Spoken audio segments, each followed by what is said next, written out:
This morning on DC News Now, the Capitol Jewish Museum is reopening to the public.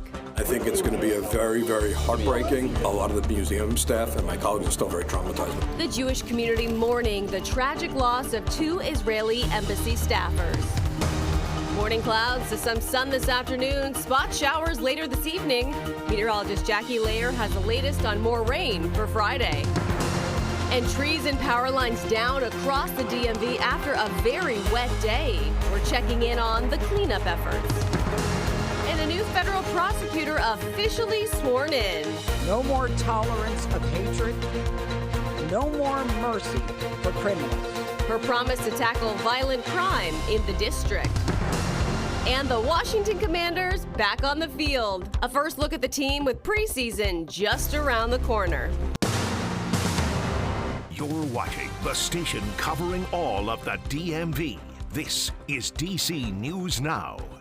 All right, good morning, and thanks for starting your Thursday with us here on DC News Now at 6 o'clock. I'm Tanaya Wright. Good morning, I'm Randy Bass, and for our good friend Shanika Grimshaw. Jackie, how is the forecast looking as people head out and about this morning? Yeah, I mean, out there right now, we are tracking those mainly cloudy skies, a little bit of that patchy fog. But yeah, we did have a lot of rainfall over the last couple of days. This is a 48-hour look at those rainfall totals. Quite a few areas received over 2 inches of rainfall, especially north and west of the district. In D.C., at least an inch of rainfall the last couple of days, but we're talking about 2 to 3 inches of rainfall back out towards western Maryland, as well as parts of West Virginia, too, over towards the Kaiser area as well. At least this morning, we are drying things out. We do have mainly cloudy skies, though, and some areas of low visibility. We're especially seeing that fog up and down the I-81 corridor this morning, and also down towards Culpeper, where it just dropped down to less than a mile of visibility. Could be close to about a quarter of a mile or less. So heads up. Yes, we do have some patchy dense fog out there through at least the next couple of hours, and eventually mainly cloudy skies still sticking around by 11 a.m. Some sunny breaks by the middle of the afternoon, but that's what we could be dealing with. A few of those showers or even rumbles of thunder bubbling up back out towards our south and westernmost areas. Aside from that, we are looking mainly dry out there for the day today. Some shower activity overnight tonight into early tomorrow morning before more rain is expected later on tomorrow afternoon and evening. I'll go over more details on this and look at towards the rest of that 7-day forecast in just a few minutes. Thank you, Jackie. It's been a week since 2 Israeli embassy staff members were shot and killed at the Capitol Jewish Museum. Yes, today the museum finally reopens its doors to the public again for the first time. We find our Yamari Sase live outside the museum. Yamari, what can you tell us out of this morning's opening? Yeah, good morning. Well, the museum has been closed over the past few days in mourning of the lives that has been lost, Yaron Lashinsky and Sarah Milgram, last Wednesday. And as the museum plans to reopen today, extra security measures have been put in place to avoid something like this from happening again. Now, last Wednesday, the American Jewish Committee hosted an event here at Capitol Jewish Museum to bring Jewish young professionals and DC diplomatic community together. Now, as a group of 4 people were leaving the event, the suspect, 31-year-old Elias Rodriguez, approached the group and started shooting, killing 2 Israeli staff members who were set to be engaged, Yaron Lashinsky and Sarah Milgram. Now, the museum remained closed until today, but the visitors, when they arrive, they can expect to see a heavier security presence inside and outside the museums. All bags will be searched, and no large bags or luggage or certain size will be allowed inside the museum. Now, Jewish leaders in the community say they're trying to move forward, but they need the community support. And I think it's going to be a very, very heartbreaking, and it's going to be a very, very solemn occasion. And I think a lot of the museum staff and my colleagues are still very traumatized by what happened. We want you to instinctively come out and support us when you see acts of violence and stand up and say, this is not okay. Now, the museum is set to reopen around noon today. And as for the suspect in this case, 31-year-old Elias Rodriguez, he will be in court again on June 18th, and he's also facing several murder charges. Reporting Northwest DC, I'm Yamari Sase. Back to you guys. All right, Yamari, thank you for that update. We'll check back in with you here in just a little bit. In the district, former Fox News host Janine Piro has officially been sworn in as the interim U.S. Attorney for D.C. The ceremony happened yesterday. Take a listen. Office upon which I am about to enter. So help me God. So help me God. Congratulations. Thank you.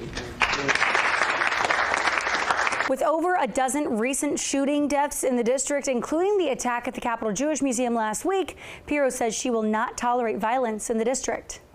Last week, here in our nation's capital, 2 people on the brink of beginning their life had hopes and dreams that were never realized.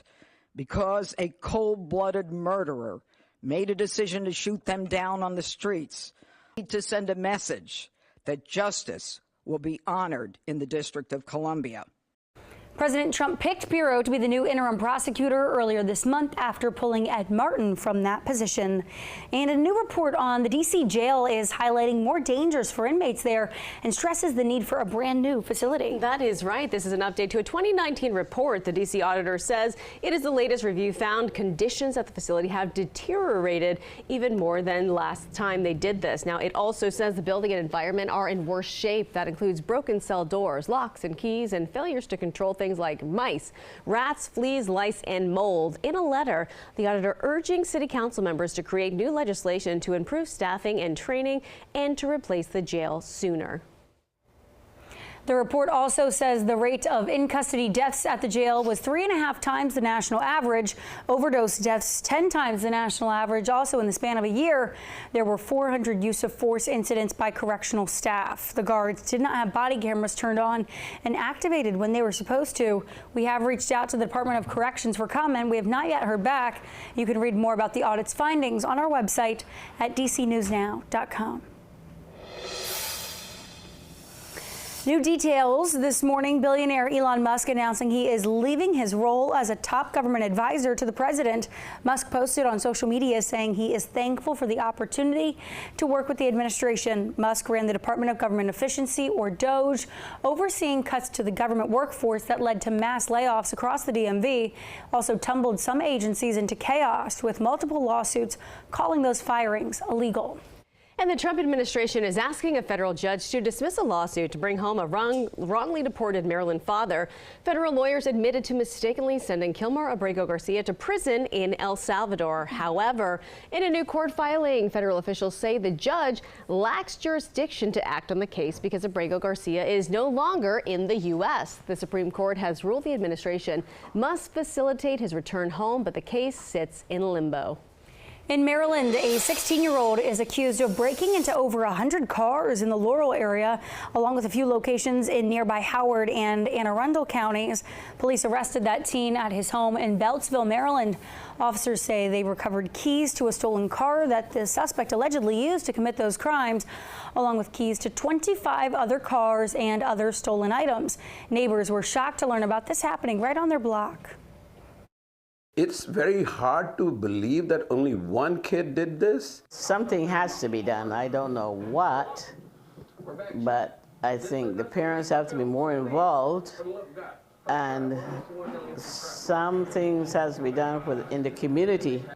The teen faces several charges, including thefts from automobiles. Meantime, police and county officials are sharing their plans to fight gun violence as we head into the summer season. Police chief in Prince George's County says they're off to a good start, with crime down about 16% over last year, and they have some new initiatives to help police better respond to crimes. They are also working to give children alternatives in the summer months and keeping them on a good path. Please, again, do your very best to partner with us to keep them safe by talking to them about risks, asking them where they are going and what they are doing when they get there. Public safety doesn't start with a patrol car, and it doesn't end there either. County officials there reiterating everybody has a key role in keeping people and children safe. An update this morning on the Trump administration's trade efforts. The U.S. Court of International Trade is blocking President Trump's ability to set those tariffs. The court says Trump overstepped his authority when he declared a national emergency to justify those taxes. And across the country, small businesses saying they would heavily feel the impact of these tariffs. Some of them saying they were worried the extra costs would cause them to shut down. This decision is likely to be appealed by the Trump administration, and the case could go all the way to the Supreme Court. And WMATA is promising to get you there faster and also save you a few bucks. Yeah, the new tap and go system means that you no longer will have to buy $2 smart trip cards. Our Dave Laval has the story. Until now, you needed a smart trip card in order to ride Metro Rail. But you could lose precious time, even miss your train, if you don't know how to put enough money on the card. As of today, problem solved. Here we go! Metro General Manager Randy Clark leads the charge to an easier way to ride Metro Rail. That's how I go, baby. The new program allows you to simply swipe your credit or debit card to get on and off the trains. Welcome to the 21st century. Metro had tested Tap Ride Go for most of the month before Wednesday's rollout to the public. I think it's good, it's awesome and very convenient. Samia Williams of Reston did not know about the change until we told her about it. She plans on using her cards more. When you go to the restaurants, you're always swiping our cards. I love swiping my credit card or debit card. It's always close to me. Plus, it dramatically reduces time spent on machines adding time to your Smart Trip card, and don't know how they work. We are customer-centric at Metro, and I want people to really see that we're customer-centric. We want people to ride. It's the community system. They need to get out and use this amazing asset, and we're really proud to create another way for people to easily use the system. I think it's fantastic. It makes it super easy to get through, to get where you want to go. You can still use the Smart Trip card or the Metro apps on your phone, providing there's enough money on them. There's now an easier way to ride Metro, as this woman learned thanks to us. Thank you. Clark says you should be able to use your debit or credit card on Metro Bus by the end of the year. At the Dulles International Airport Metro Station, Dave Laval, DC News Now. Thank you, Dave. 6:11 now on a Thursday. Housing a hot topic in the district, and one program could see some big changes soon. Yes, why housing advocates and D.C. council members are butting heads over a law providing aid for low-income renters. Plus, getting ready for World Pride coming up. Advice for navigating the roads as the party gets started this week. But first, we are taking a live look outside. Jackie, what can people expect when they step out other than a cloudy start to the day? Yeah, we have the clouds, but some areas dealing with that dense fog this morning, so watch out for that. We're also going to be tracking that chance for a spot shower or two later this evening, but aside from that, mainly dry today. I'll have more details on that. We'll get towards the rest of that 7-day forecast right after the break.